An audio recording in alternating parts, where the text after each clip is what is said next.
So how about Khabib Nurmagomedov? Have him and his team already taken over? So let me explain. At a recent event in Canada, Nurmi stated, quote, right now we have current UFC and Bellator lightweight champions. This is amazing. I hear a long time ago when one guy was talking about, subquote, we are here to take over, end quote. And he continues, but we are here to take over. So Team Nurmagomedov, founded originally by Abdul Manap Nurmagomedov, the late father of Khabib. That's who they're talking about. Have they taken over, Goes?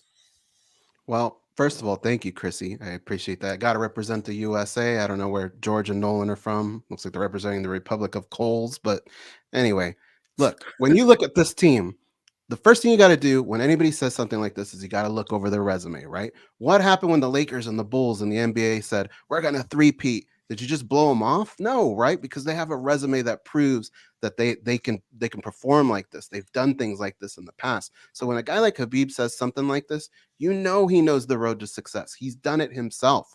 He's already helped others achieve it. It's only going to get better from here, guys. If you look at some of the things that these guys do, like we don't catch these guys on TMZ at bars late at night causing trouble or anything like that. These guys are dialed in, man. This camp is dialed in. All they think about is fighting 24/7. I have to believe there's no problems at all with USADA ever. When they say something like this, I have to believe it's true, and it's only going to get bigger from here on out. All right, Nolan, in your eyes, have they already taken over? Yeah, I mean, they've obviously, for the small sample size that we've seen of them, they've certainly, I don't know if I want to say taken over yet, like they're, in every division, but they're getting there. I mean, you look at the success rate of just a small group of guys and how well they're doing and how many, championships and contenderships and headlining bouts that they have. And just, it seems like every time they're booked, they're a favorite, so there's a lot to be said there. I know, people maybe unfamiliar with names have started to make the joke that if somebody's name ends in OV, that's who you're going to put your money on. I think that's not a bad strategy because these guys just continue to roll. Are you saying it's OV to bet on OV? Yeah, all right. Exactly. All right, I'm a bettor. I like these things. Mike Bond? I mean, it seems like, ESPN put out this stat the other day. I think top 7 fighters from that team in MMA are combined 142, 11, and 3.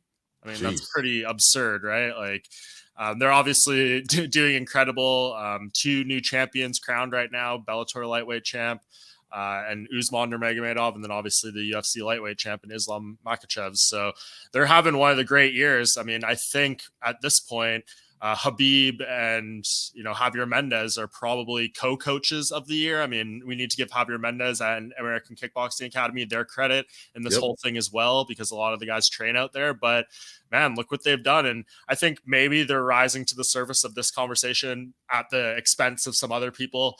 ATT's lost some big fights this year.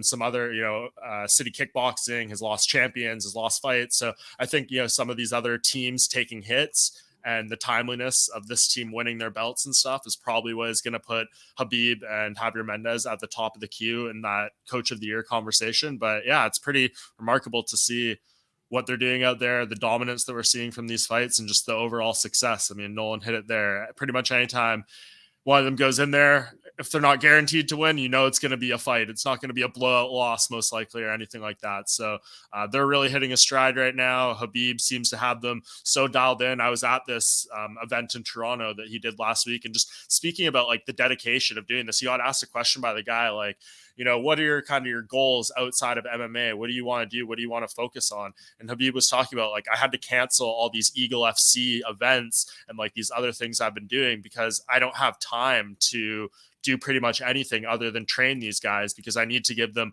my 100%. I need to, crack the whip on them and just make sure that they're 100% prepared for the moment here. So it seems like he is putting, every bit of his time, his heart, his spirit into training these guys to the best of his abilities. So that's pretty honorable there. He seems completely dedicated. So if he does get coach of the year, a lot of people are going to crap on it and say, hey, like, does he really deserve it? You're just giving it to him because he's Khabib, has the name. But from everything I've seen, more than deserved if he does end up getting that honor.